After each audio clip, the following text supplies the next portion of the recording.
আসসালামু আলাইকুম। এবার সরকারের অন্যতম প্রভাবশালী উপদেষ্টা ডক্টর আসিফ নজরুল প্রকারান্তরে আমাদের একাত্তরকে, আমাদের মুক্তিযুদ্ধকে খাটো করার ধৃষ্টতা দেখালেন। তারা শেখ হাসিনা বা আওয়ামী লীগকে উদ্দেশ্য করে কথা বলতে গিয়ে বারবার একাত্তরকে ছোট করছেন। তিনি কি বলেছেন? তিনি বলছেন শেখ হাসিনা ও তার দোসররা যে অপরাধ বাংলাদেশে করেছে 1971 সালে পাকিস্তানি সেনাবাহিনীও মনে হয় এত জঘন্য অপরাধ করেনি।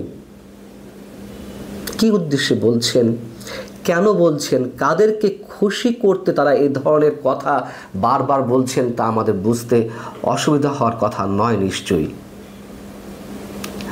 তারা শেখ হাসিনার বিরুদ্ধে যা ইচ্ছে বলতে পারেন, তার কারণ তারা নিজেরাই এখন ডক্টর মোহাম্মদ ইউনূসের পরিষদবর্গ এটাই তো একটা অন্যতম রাজনৈতিক দলে পরিণত হয়েছে। সেই জায়গা থেকে তারা বলতে পারেন, কিন্তু কেন শেখ হাসিনা এবং আওয়ামী লীগকে টার্গেট করে বারবার একাত্তরকে খাটো করা হচ্ছে?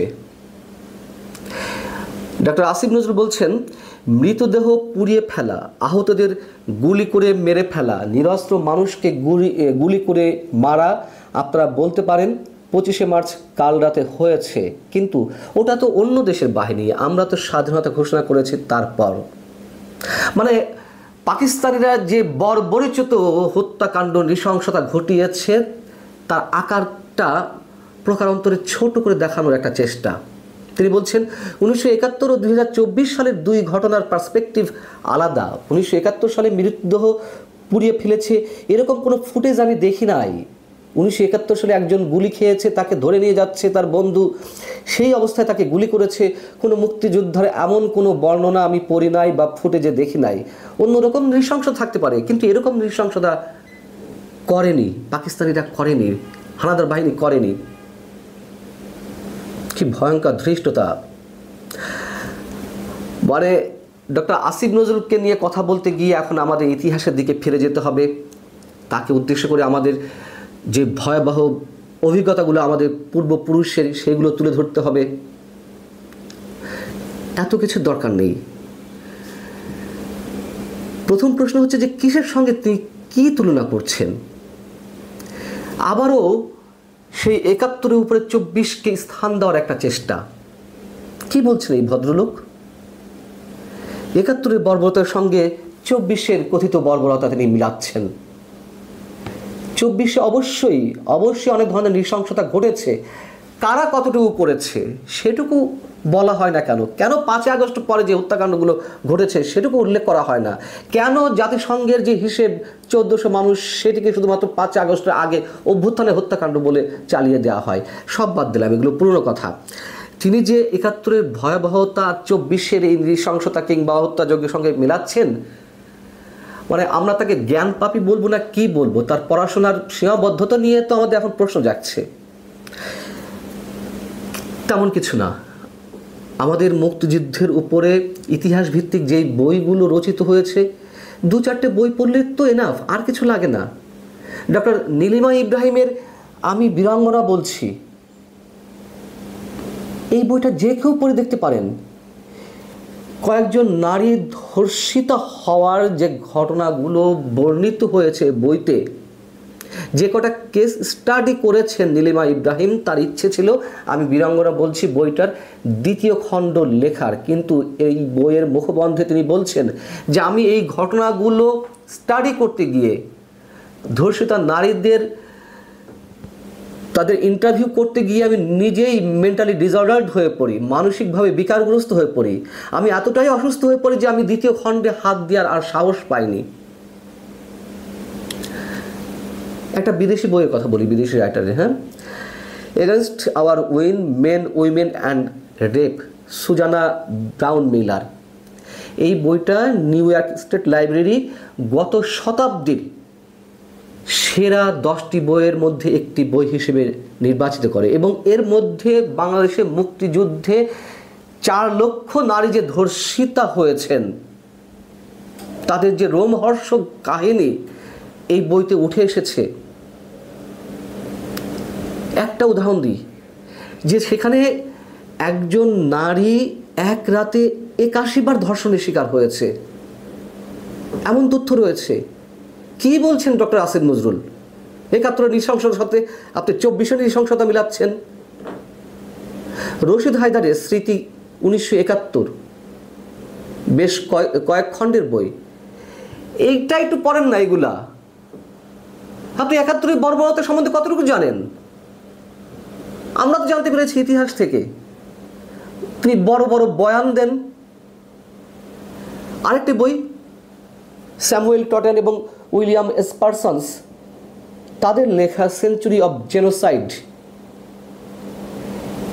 এই বইতে বাংলাদেশের গণহত্যার যে চিত্র উঠে এসেছে, সেখানে কিভাবে 24কে স্থান দেওয়া হবে, এটা কিসের সাথে কি তুলনা দেন? এরা 2000 মানুষ হত্যাকাণ্ডের শিকার হয়েছে, তারপরেও কারা মেরেছে, কতটুকু মেরেছে, সেগুলো হিসাব নিকাশ না করে এইটাকে তিনি বর্বরতার সঙ্গে তুলনা দিচ্ছেন 71-এর।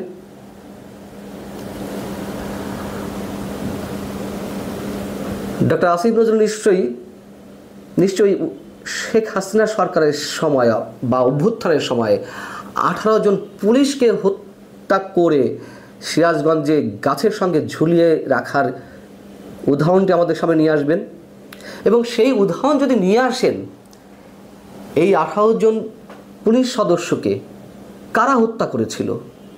এখন তো ওপেন শিবির এবং বিএনপি নেতাকর্মীরা তারা প্রতিযোগিতা চালাচ্ছে কৃতিত্ব নেওয়ার জন্য। এ তো একটি অঞ্চলের একটি ঘটনা, একটি রাতের একটি ঘটনার এক্সাম্পল দিলাম। এর বাইরে যে অসংখ্য পুলিশ হত্যাকাণ্ড ঘটনা হয়েছে, কারা স্নাইপার রাইফেল ব্যবহার করেছে?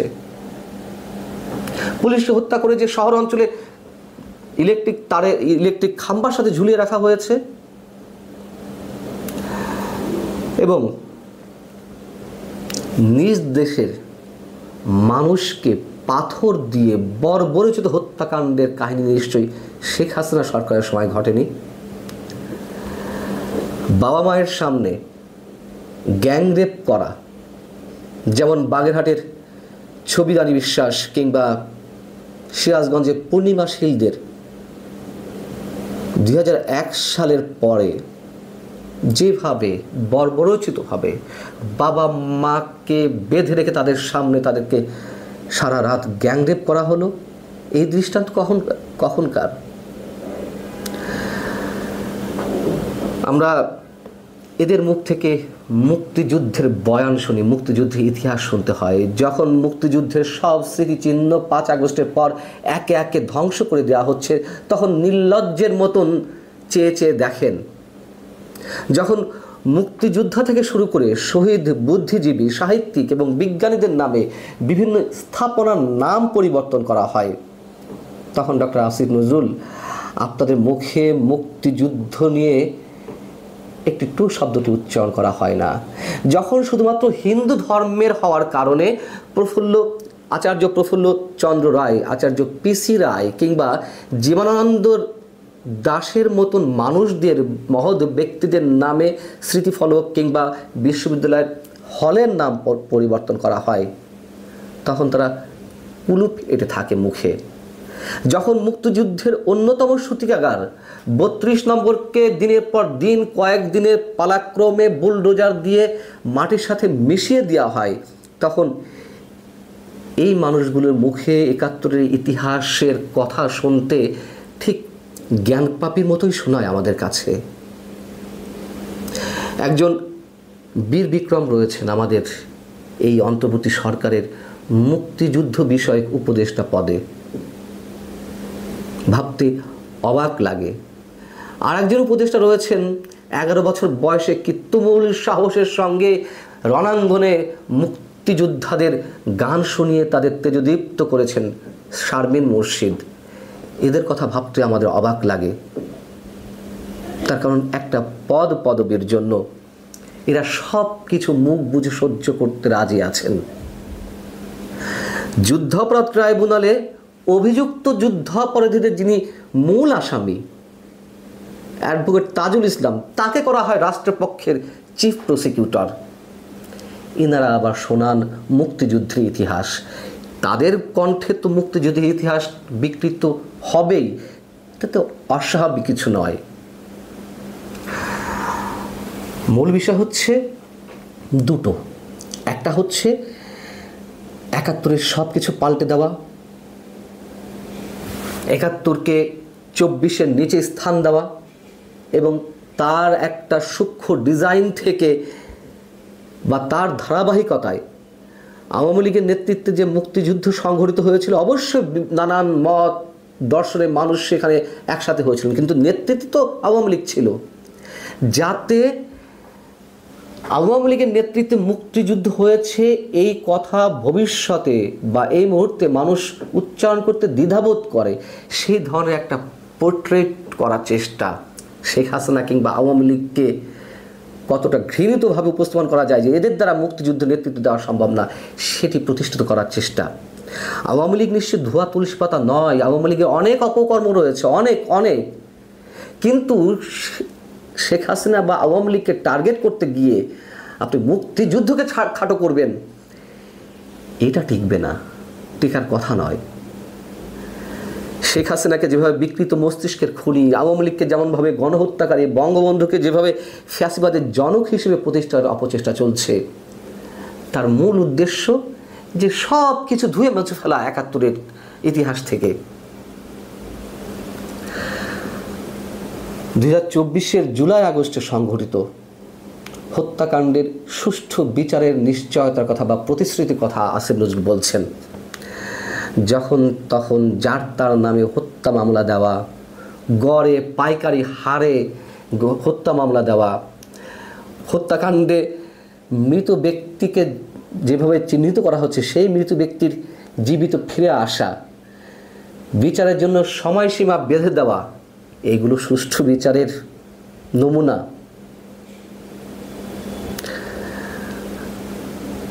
এদেরকে নিয়ে আসলে কথা বলার মতো কিছু নেই, মাঝে মাঝে মনে হয় সময় নষ্ট হওয়া, কিন্তু তারপরেও বলতে হয় ওই যে একাত্তরকে নিয়ে যে ধরনের নতুন নতুন বয়ান তৈরি হচ্ছে, এবং এর সঙ্গে নিশ্চয় আরও একটা উদ্দেশ্য রয়েছে, পাকিস্তানকে খুশি করা। বঙ্গবন্ধুর 32 নম্বর ভেঙে গুড়িয়ে দেওয়ার পরে কারা উল্লাস প্রকাশ করেছিল, কারা বলেছিল যে এটি পাকিস্তানকে হারানোর একটা প্রতিশোধ, ঠিক এই ধরনের বর্ণনা তো দেওয়া হয়েছিল পাকিস্তানের সরকারের পক্ষ থেকে। যাই ঘটুক না কেন, এগুলো বেশি দিন স্থায়িত্ব পাওয়ার কথা নয়, এবং নিশ্চয়ই একটা সাময়িক উত্তেজনা বশত এই কথাগুলো আমাদের আরও অনেক শোনা লাগবে। ভালো থাকুন। আল্লাহ।